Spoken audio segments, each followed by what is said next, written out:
for EDI in UCD to launch our EDI annual report. Thanks, Colin.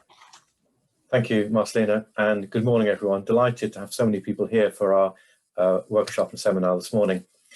It's important, I think, that each year we reflect on and report on the work done in UCD to mainstream equality, diversity, and inclusion across our university and communicate the issues we are addressing, the policies being developed, and the numerous activities, such as this one, to raise consciousness of issues and to support conversations about what we need to address and how we should do this.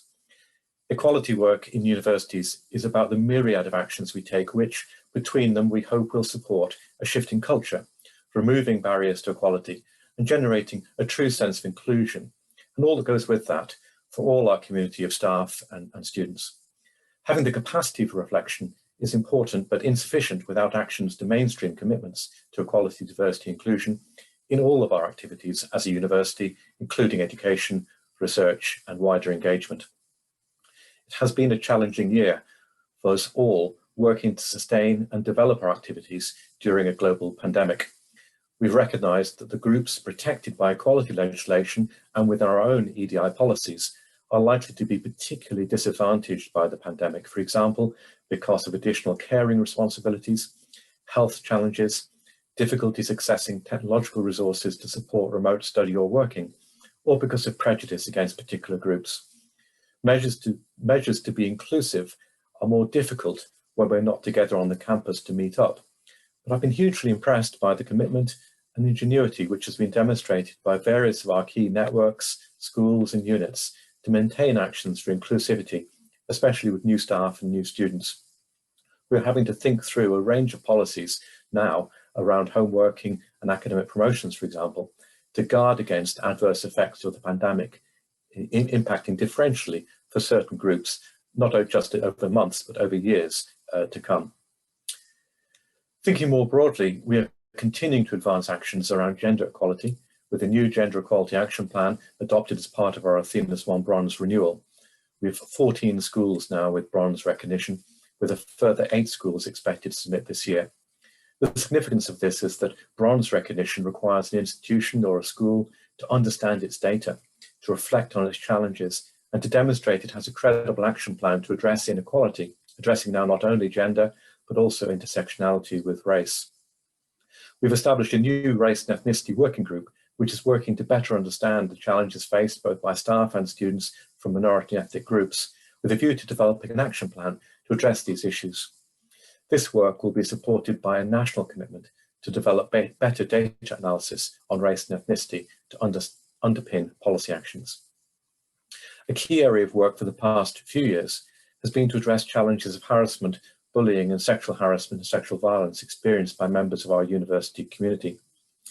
Revisions to our dignity and respect policy and procedures in 2017 have not proved sufficient, and a new review group was established in 2019, which has been engaged in extensive internal and external consultation. A new set of recommendations and draft policies were published this week, with feedback invited up to the 24th of March, with a significant focus on the broad measures to promote cultural change and to address inequalities of power in key relationships on the campus. The new report is a significant part of the university's actions to implement the National Consent Framework published by government in 2019, alongside other important actions such as the establishment in the last year of an anonymous report and support tool for dignity and respect complaints, and the introduction of bystander intervention training for all new students, which is being extended to staff over the coming months. The National Consent Framework is a key example, but far from the only one, where national cooperation between higher education institutions, the Higher Education Authority and government has been an important source of learning and external challenge to enhance and accelerate the EDI actions of higher education institutions generally. As a university, we are different from other large organisations in that we have significant educational and research capacity on EDI issues, alongside professional and practice expertise. We've established a research and curriculum subgroup which seeks to engage equality, diversity, inclusion actions with research and educational activity, most recently through an excellent workshop addressing the decolonisation of the curriculum. There's always more to do. We cannot be complacent. A central part of our response to EDI challenges is having the structures and processes to reflect and to act. And I wish to thank the many, many staff and students in our community undertaking equality work at UCD. Your contributions are so important, and they comprise collectively the matters we are reporting on today in our new annual report. The annual report is an aspect of the accountability to the university management team, to the governing authority, and to the whole university community for the priorities, the policies, and wider actions to mainstream equality, diversity, inclusion at UCD.